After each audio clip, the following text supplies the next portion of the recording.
You and I thank you for being online watching this communication.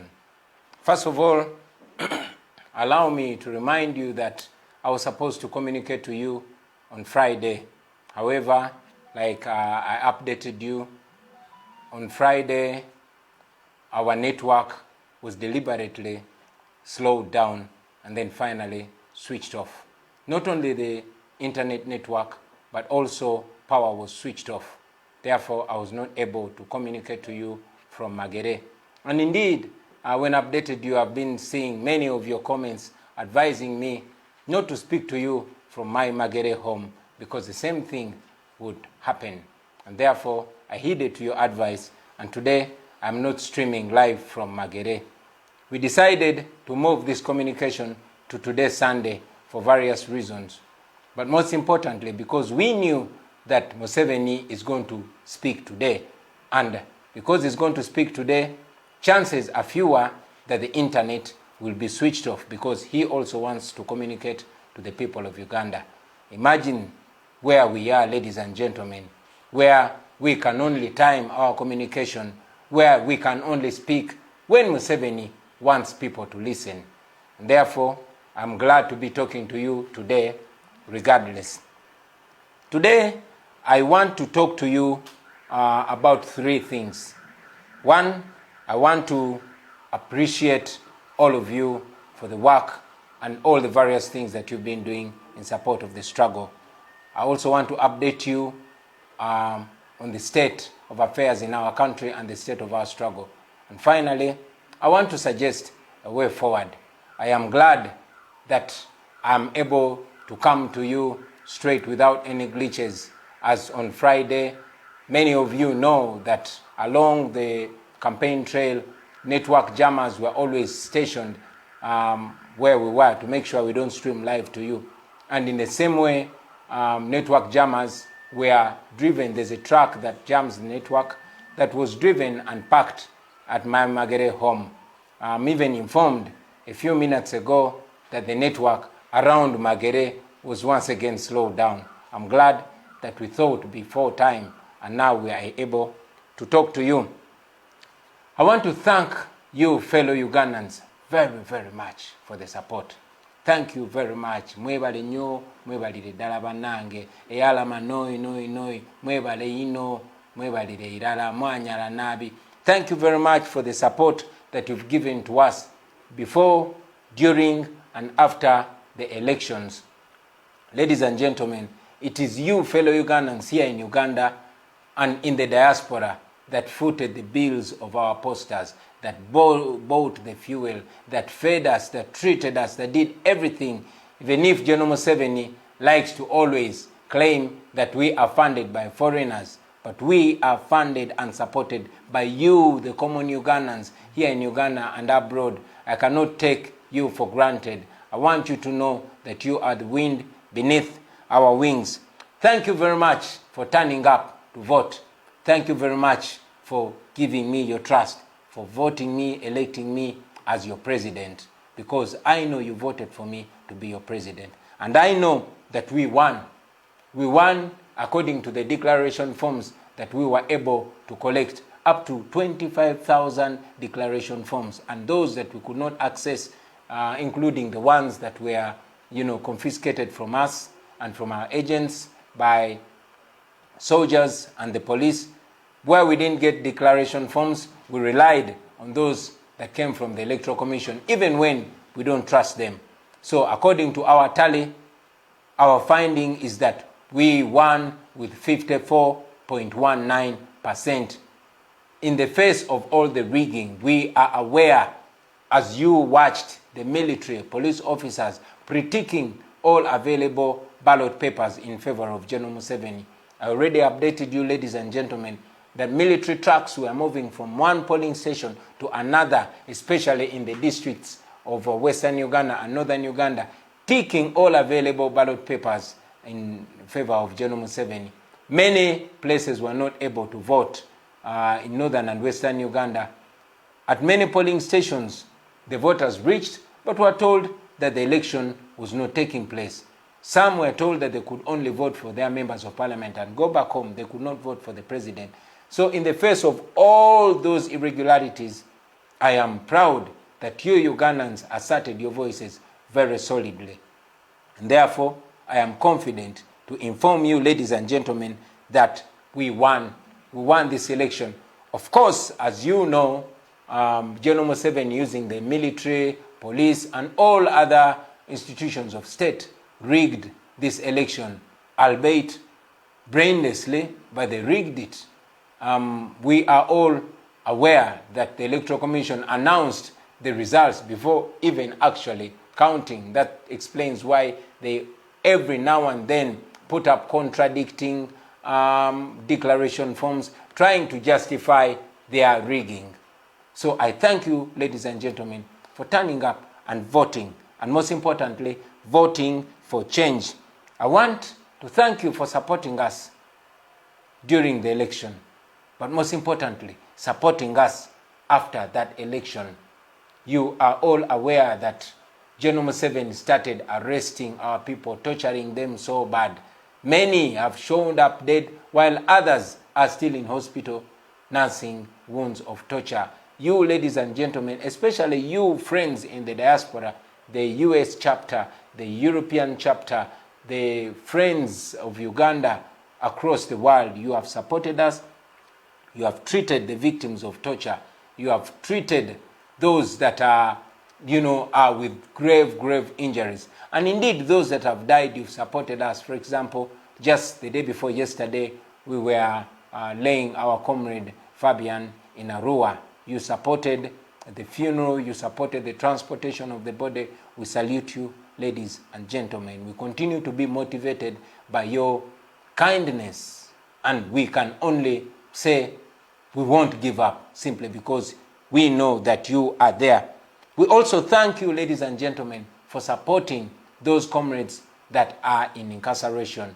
You've constantly supported those in Chitalia, those in different prisons across the country, with meals, with bail money, with legal assistance, and all the assistance that you've extended to their families, the welfare of their families. Hundreds of our comrades are in prison, but their families don't lack. Not because of we, the leaders, but because of you, Ugandans, that dig deep in your pockets to ensure that these comrades are constantly reminded that they are not alone. Thank you very much. I cannot thank you enough, ladies and gentlemen, but I'll only say that God should bless you abundantly, and we can only pledge not to give up. I want to update you about the state of affairs in our country. Ladies and gentlemen, as you are aware, after the election, knowing the kind of crime that he had committed, knowing the kind of fraud that they just gotten involved in, General Museveni and Sonia Zifola Busungu, he started rounding up all our people. Abductions increased. Many people have been abducted.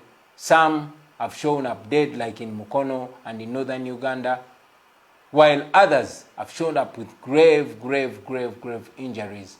A young man called Segawa Ronald, who many of you saw in a video, who was paid to paint himself yellow and move on skates to pretend he supported Museveni. As you know, Museveni has always been renting support.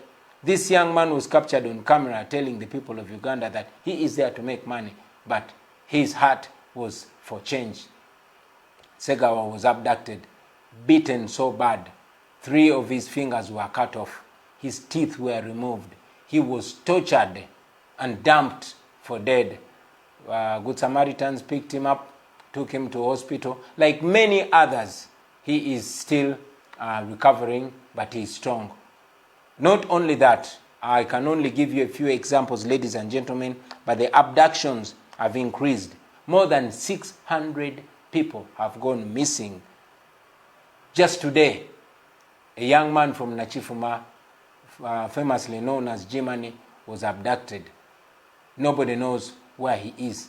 And a few of those that have showed up, you've seen they've come out bearing marks of torture. Many have been murdered, like I've said.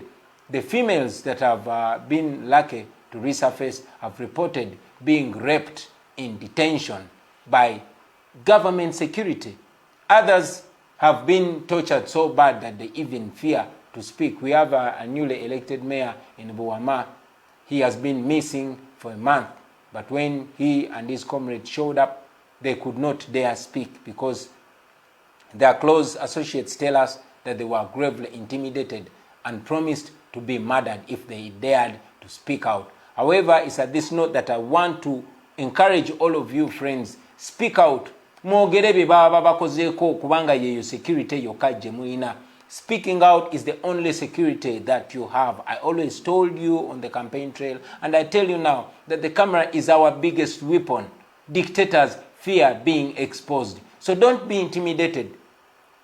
They released you because they could not hold you any longer, because there's so much pressure. So while we exert the pressure, once you happen to get your freedom, speak out. Your speaking out is going to be life-saving for the many people that are in incarceration. Let these murderers know that they cannot go scot-free. Let these murderers know that everybody that comes out will expose them. That is the only way we can stop this crime. We have all seen General Museveni telling lies. He came out and confessed that SFC, his personal army, his personal guards, are the ones that are holding our people, even though he cut down the number to 53. But he came out and said SFC is the one holding our people. Interestingly, when the spokesperson of SFC came out to speak to the nation, he denied holding those citizens of Uganda. But again, in the same communication, the spokesperson of SFC said they don't have to follow any law when they are abducting and kidnapping these our fellow Ugandans. So you can imagine the impunity. President avayo nagamba aba SFC bebakwata bana abantu era bebabatulugunya. Aba SFC ne bavayo ne begaana, and then ne bamala ne bagamba tebalina goberera mateeka gonna nga bakwata abantu. So you can imagine the impunity that we are dealing with in Uganda today. Many attacks have continuously gone on. Just yesterday, our comrade Mobiru James was brutally arrested, and up to now, nobody knows where he is. That's where we are. And sadly, this is not only happening to those in the opposition, but even those that have supported the NRM for the longest time. I was watching TV, and I recall with misery a lady that has been a diehard of NRM and a Museveni supporter, crying, looking for her son. She cannot find her son because her son was abducted and he is missing, simply because the son is supporting change, because the son is supporting Chagulanyi. I have told you time and again, friends, that nobody is free. Where there's no rule of law, where there's impunity, nobody is safe, not even you that support General Museveni. For example, Mr. Tamari Mirundi is a renowned regime supporter. He's a renowned Museveni supporter. Every time he shows up on TV or online, he is wearing yellow. He clearly supports Museveni regardless of the impunity that's ongoing. On Friday, the day I was supposed to communicate to you, I learned that his son, Tamale Mirundi Jr., was attacked and beaten very badly, losing teeth and having to go through an operation. I spoke to his mother and I spoke to his father just to communicate to them and express my concern with them.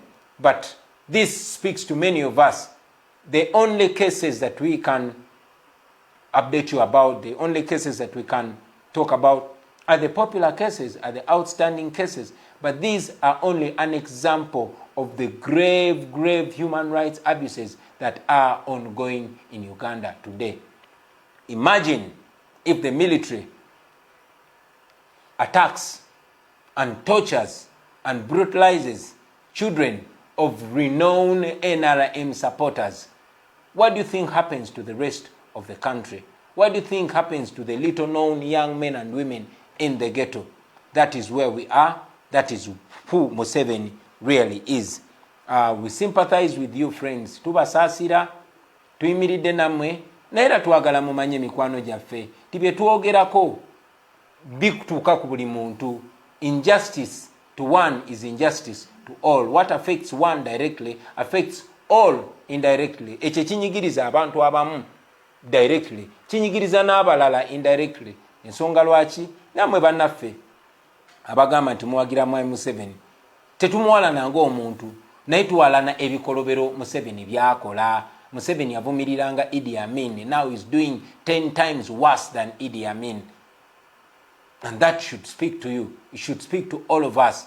We are fighting against injustice, against impunity, against lawlessness, against state-inspired violence, against human rights abuses. And nobody is safe until we are all safe. So it is sad, very sad to know. I mean, the other day I was in Chitalia visiting some of our comrades, but among them is a 21-year-old young man. His name is Mujuche, also known as Lukman. Lukman Kampala is our cameraman. He turned 21 years yesterday. But Lukman was arrested and now detained in Chitalia for simply associating with National Unity Platform, for simply being a member of People Power, for simply supporting Kyagulanyi and being a friend to Kyagulanyi. Lukman's father was among the soldiers that ushered in the NRM regime. Lukman fought to, to bring in, Lukman's father, fought to bring in Museveni into power. Tata wa Lukman, oboliawo yali asubira that the son will live in a better Uganda. These, our parents, struggled to make sure that children live in a better Uganda.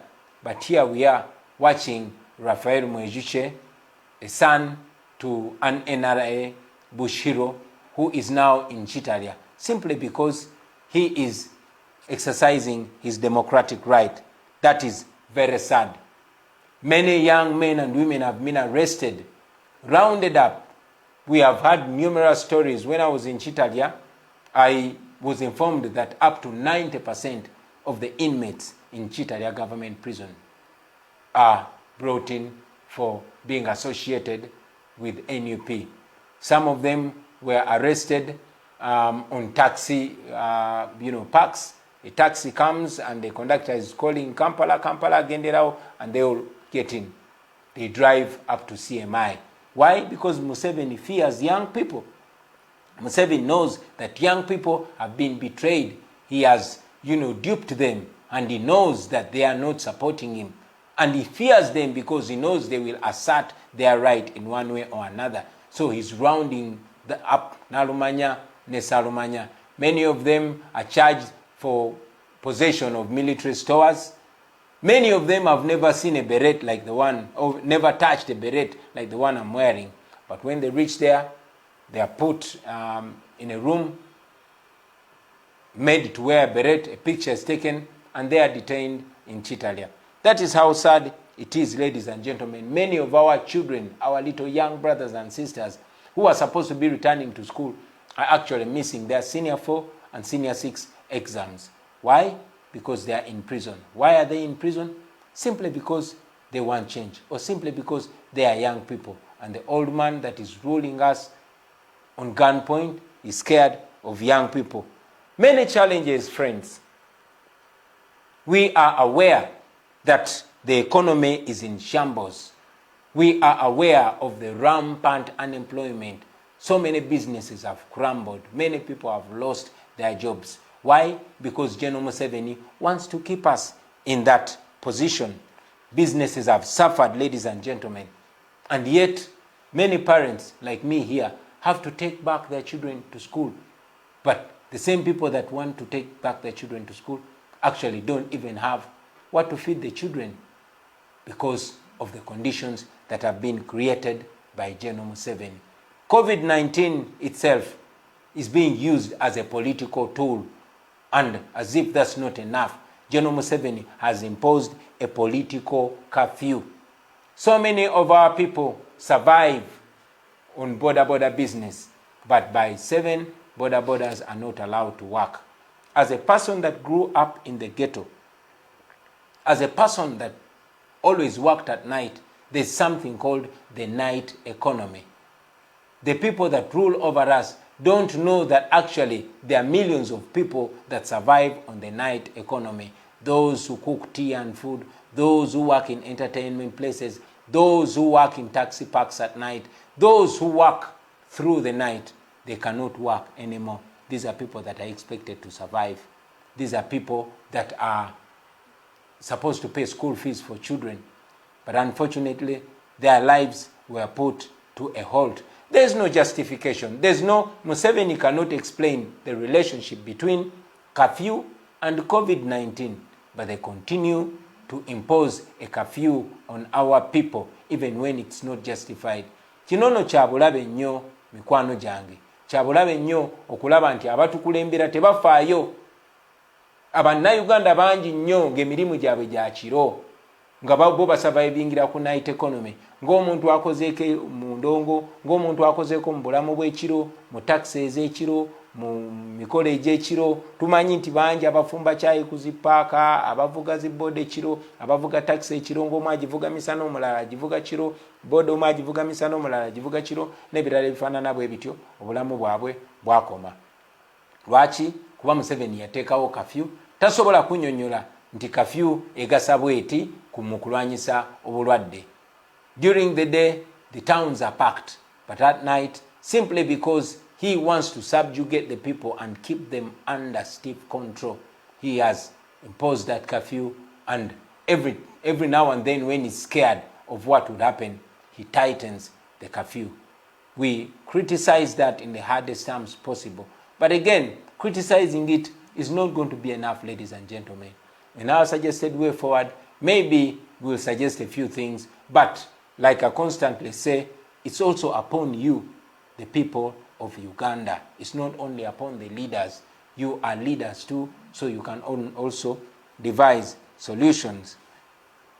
Besides the night economy that has died, the health care sector, we borrowed loads of money to revamp our health care. We had expectations that maybe the COVID-19 pandemic might give us reason to refurbish our hospitals, to restock our hospitals, to have medicines in our hospitals. Alas, General Museveni used all the borrowed money to ensure that he uses it in campaigns, to ensure that he uses that money to, perpetuate himself in power. And for that reason, our health sector continues to sink. Our hospitals and health centers continue to be sick themselves. People suffering from COVID-19 are dying here in Uganda because of reasons like lack of oxygen. You can imagine, in a pandemic, in a health crisis, hospitals are doing worse than they were doing before, despite of the trillions borrowed. Insecurity. We are facing insecurity brought by security. What do I mean? It is the security agencies that are supposed to guarantee security. Very unfortunately, they are the ones that are increasing the insecurity. We are aware that police officers, LDUs, soldiers are the ones either robbing people or waylaying them and extorting money from them. Just a simple drive at 8 o'clock, you're going to find people rounded up. If you are able to bring 10,000 or 5,000, you will go home. If you're not, then you're going to go to prison. Very many people are in prisons having been arrested out of purportedly enforcing a curfew. So this is insecurity by security. We've seen looting by men and women in uniform, extortion by men and women in uniform. Very sad. Very many grave injustices that are ongoing. However, like we said when we were starting our campaign, that we have gone past the book of lamentations. We are heading to the book of actions. So because I don't intend to take so long communicating, ladies and gentlemen, it is necessary to remind us of the challenges that we are facing as a nation. But again, we want to remind you that we are the solutions, and therefore to point so much to the solutions, well knowing that the nation, the leadership that we have is not pro-people, but against the people. Corruption is one thing that we cannot fail to talk about. Recently, the Auditor General released a report showing that the government have actually failed to account for the billions and billions that were borrowed to fight COVID-19.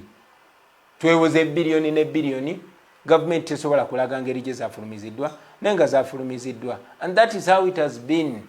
Every day in the papers there's a story talking about corruption, talking about billions and billions that have been stolen. Unfortunately, these billions are stolen either by relatives of the president, or by cohorts of the president, or the inner circle of the president, or the untouchables of this country. And therefore, we can only talk about it and leave it there. And that's it, until we decide to paint a better way forward. Number 3, the way forward. What is the way forward? With all the challenges that we've mentioned, ladies and gentlemen, with all the injustices, with all the unbearable pains that we are facing, what is the way forward?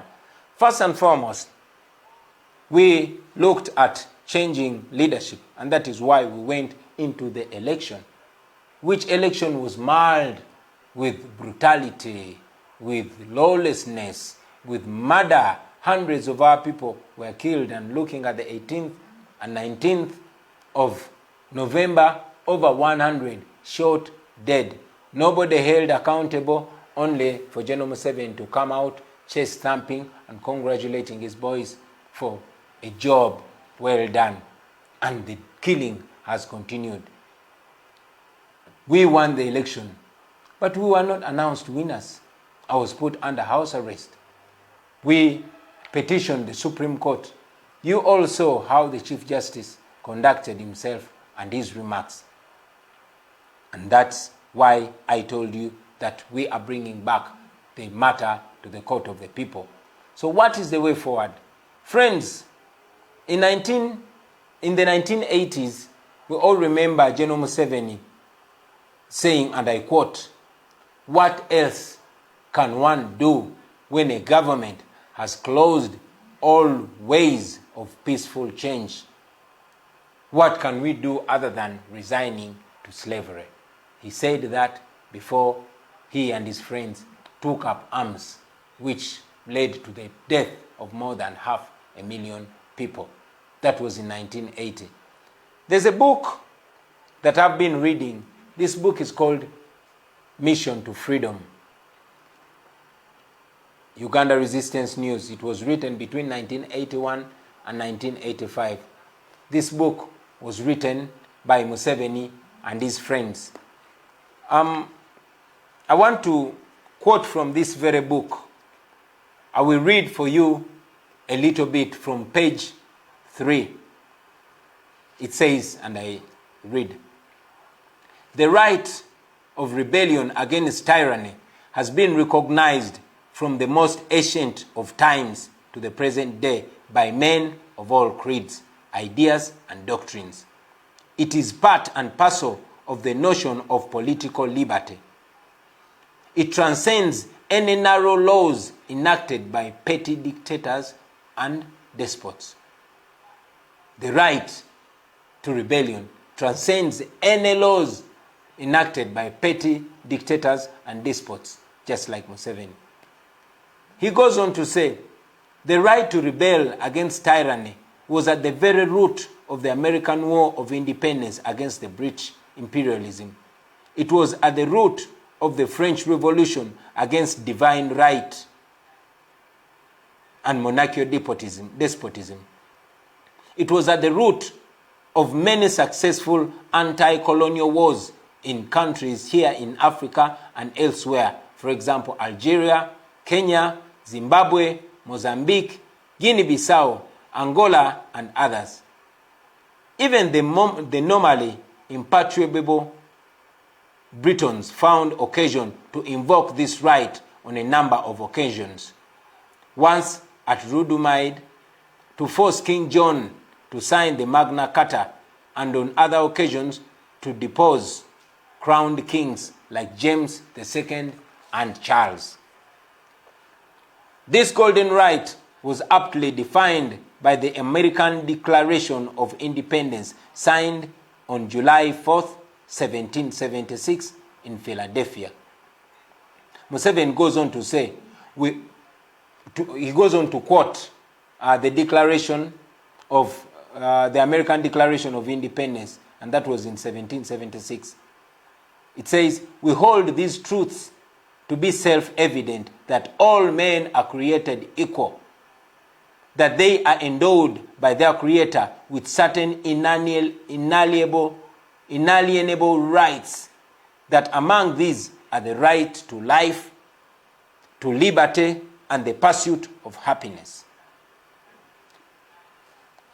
That to secure these rights, governments are instituted among men, deriving their just powers from the consent of the governed.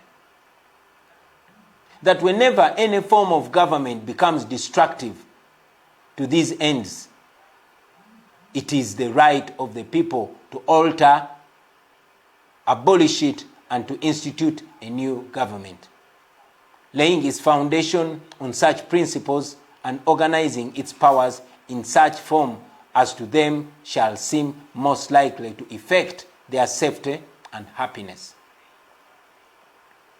Museveni goes on to say, "Indeed, rebellion against tyranny is not only a right, it is a duty for all oppressed people to carry out. The glorious men of the French Revolution stated this truth most aptly in their Declaration of Rights of Man. When a government violates the rights of the people, insurrection is for them the most sacred of rights and most imperative of duty." Muwulire ebigambo bya Museveni. That is Museveni. He says, I'll read this again. The glorious men of the French Revolution stated this truth most aptly in their Declaration of the Rights of Man, that when government violates the rights of the people, insurrection is for them the most sacred of rights and the most imperative of duties. The people of Uganda have invoked this right and arisen to the call of duty and taken up arms against Obote's regime of blood, oppression, and national shame. Then he went ahead to give us a justification of the war. These words were spoken by Museveni when he was our age. They go on to give us a story of 1980. This is in a book written by Museveni. These are his words. Museveni goes on to say, on December 10th, 1980, Ugandans went to the polls.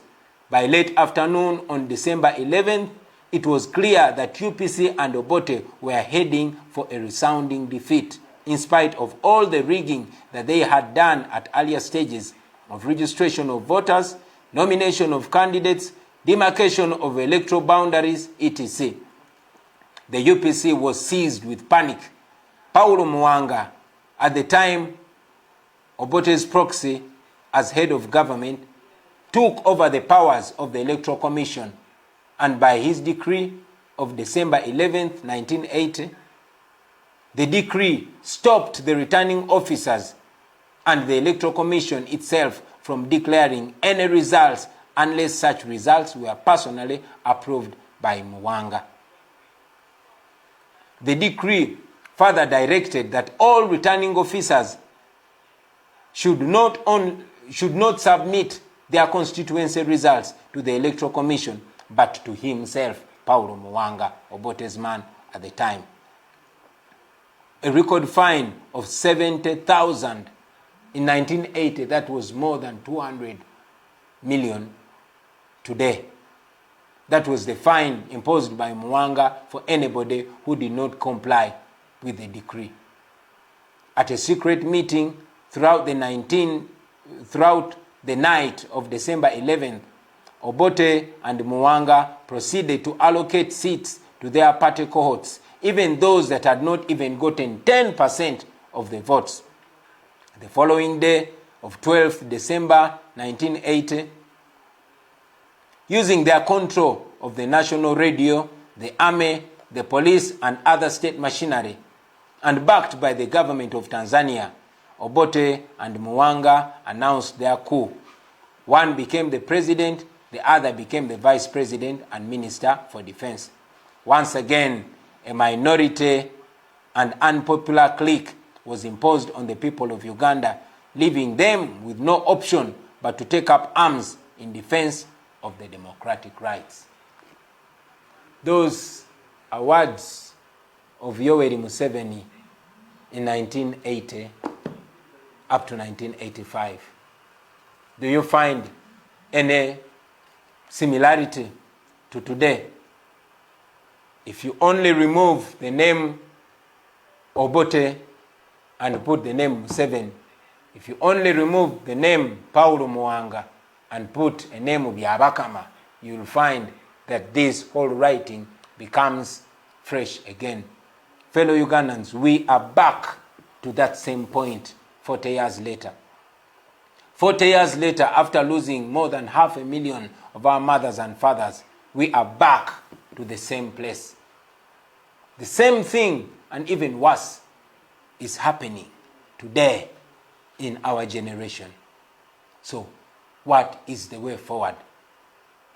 I've labored to go into all that detail so that you understand where we are and where we must go as a nation, as a generation. I've said it right from the word go that we are non-violent. We don't believe in violence. We are tired. We are frustrated. We are hungry and we are angry. But at least we still have a brain. We have conscience. We respect life. We are many, much more than these criminals. We are younger, therefore faster and stronger than them. We are more connected. We could be violent, but we choose not to use violence because violence only begets violence. Darkness cannot remove darkness. Only light can do that. Hate cannot remove hate. Only love can do that. Therefore, violence cannot stop violence. Only non-violence can do that. And we know that for us to win Museveni, we must not outdo him in violence. We must not outdo him in evil. We must be different. That's why we don't want to be evil. That's why we don't want to be violent. But what is the solution? I am glad to inform you, friends, that according to the research that we've done and the studies that we've had, we know that non-violence is much more powerful than violence. Yes, violent revolutions have succeeded a few times in the past, including here in Uganda, but at a very high cost in terms of property and life. But we also know that non-violence has succeeded many, many more times than violence. Therefore, ladies and gentlemen, we decided to despise violence and take up non-violence. Because non-violence is much easier to participate in. So as a way forward, ladies and gentlemen, having tried all the legal ways and seeming to hit a wall, we remembered that we have not exhausted all legal ways. For example, Article 3. In fact, I'll start with Article 29 of our Constitution. Gives us the right to demonstrate and protest peacefully against any injustice. It is within our Constitution. And Article 3 of our Constitution makes it not only right, but a duty for the people of Uganda to rise up peacefully and unarmed. As a matter of fact, it gives us the right to use everything possible to restore constitutionalism once it has been overthrown. It's clear that General Museveni, using the military and other goons that carry guns but not in uniform, has overthrown the constitution. So we as the people of Uganda have a duty, not only right, but a duty to rise to the occasion and restore constitutionalism in this our country. Therefore, ladies and gentlemen, it's with that backdrop that we decided to announce peaceful protests. We called for peaceful protests because they are lawful. We called for peaceful protests because they work. We called for peaceful protests because they are our solution now. We know that Museveni is the kind of person that will respond to anything with violence. He only knows violence. He cannot tell us anything anymore. He cannot convince us anymore. Therefore, he will resort to violence at the quickest provocation. He resorts to violence, and indeed, since the day we called for peaceful protests, in the last 4 days, more than 230 innocent Ugandans have been arrested and remanded. Many of them are in Chitalia. As a matter of fact, even those that were not protesting, but because this is a very scared regime, they were arrested and they are remanded in Chitalia. The abductions increased and they continue. I am here, first and foremost, to give you confidence, brothers and sisters, that this is possible. It is very, very possible. Our struggle continues. General Museveni is cracking down on all people of Uganda, even when they are not violent, because he is scared of the people. But I want to remind you, friends, that just here in the neighborhood in Sudan, Museveni's friend Omar el-Bashir had apparently won the election with 94.05. He gave himself 94.05 in an election in 2015. And he gave himself the majority in parliament. But in 2018, he was kicked off by unarmed citizens who knew their rights and they asserted their rights. A few of them were killed. Very many of them were imprisoned. But they cannot imprison all of us. Allow me to thank and salute all the friends that have responded to this, our call.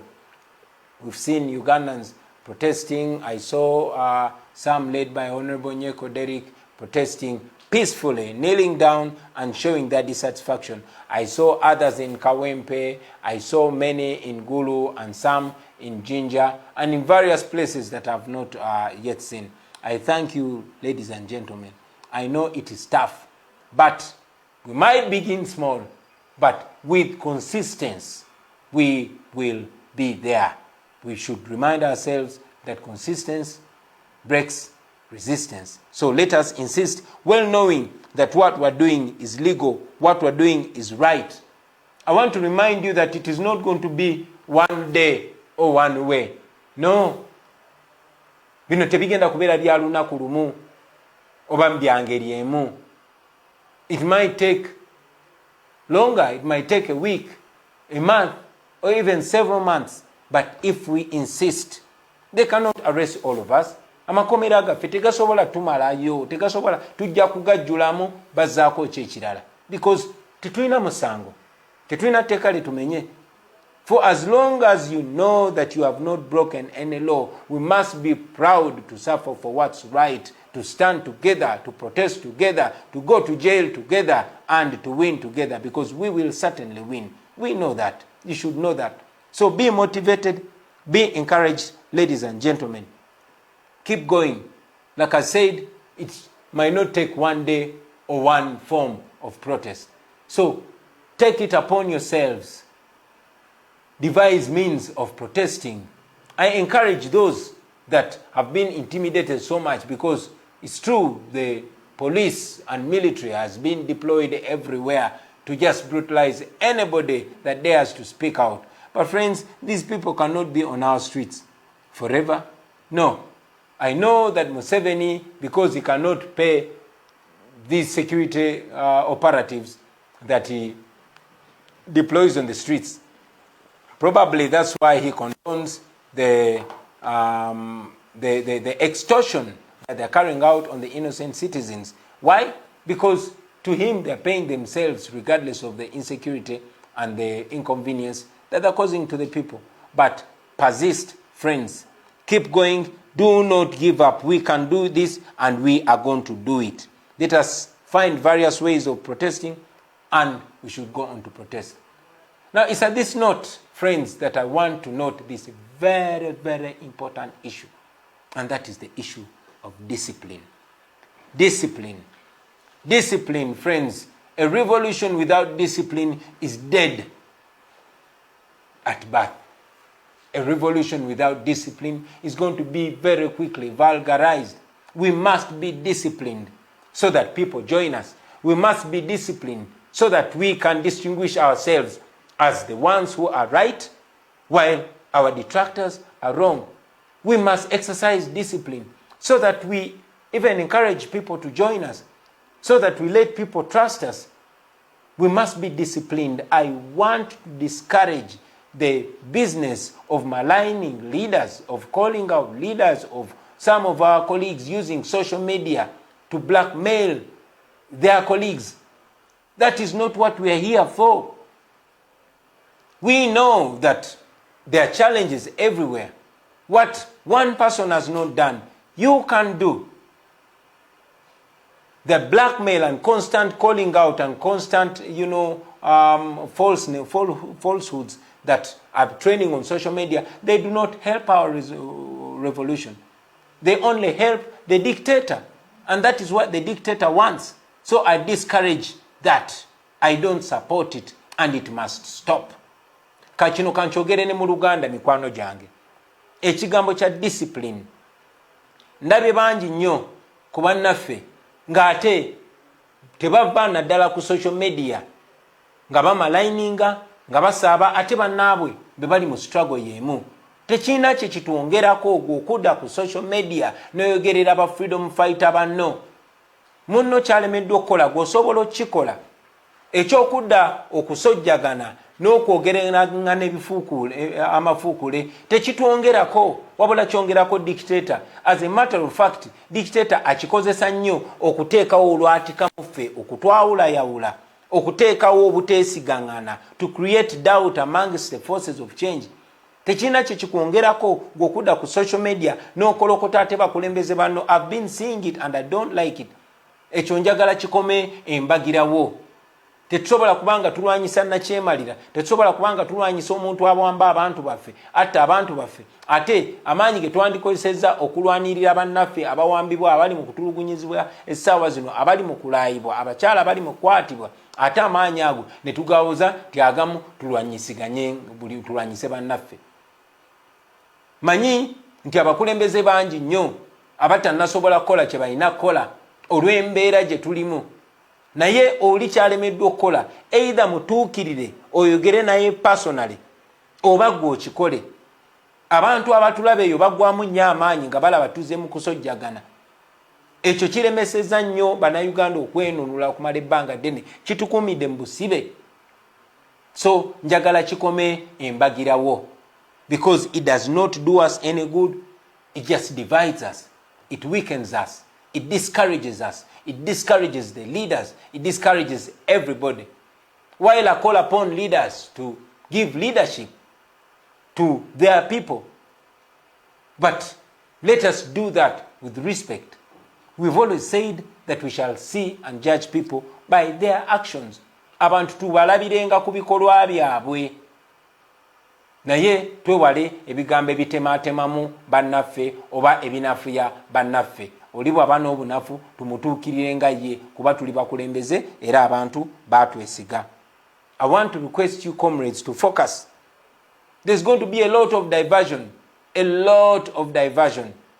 You're going to be told various stories. I've been watching various groups. A group will come and say, do not protest because you're going to cause us problems. Don't be diverted. Nalabye n'abalala bavuddeeyo ne beeyita aba people power naye nga baagala kutujja ku mulama. Temuwuliriza abo abasumbuyi abatabuzi. Mwebereremu mubeere ku mulama, temuva ku mulama. Let us keep our eyes on the prize, ladies and gentlemen. As I conclude, I want to call upon the leaders, all leaders, religious leaders, cultural leaders, political leaders, and all forces of change. Friends, this is not a call of only the National Unity Platform. This is a call of the people of Uganda. You can make that call in your own voice, in your own shade, in your own color, for as long as it is for the people of Uganda. This is a time when we must stand all together, whether you are a political leader or you're a religious leader. Let us demand for what is right. Our people are being murdered day and night. It can no longer be about the politicians. It can no longer be about a certain religious sect, about a certain tribe. No, it's about all of us as the people of Uganda. So let us stand together and offer leadership to the people of Uganda. Let us reject what is wrong and embrace what is right, regardless of the language. Let us reject what is oppressive and embrace what is right. Let us reject what is unjust and embrace what is just.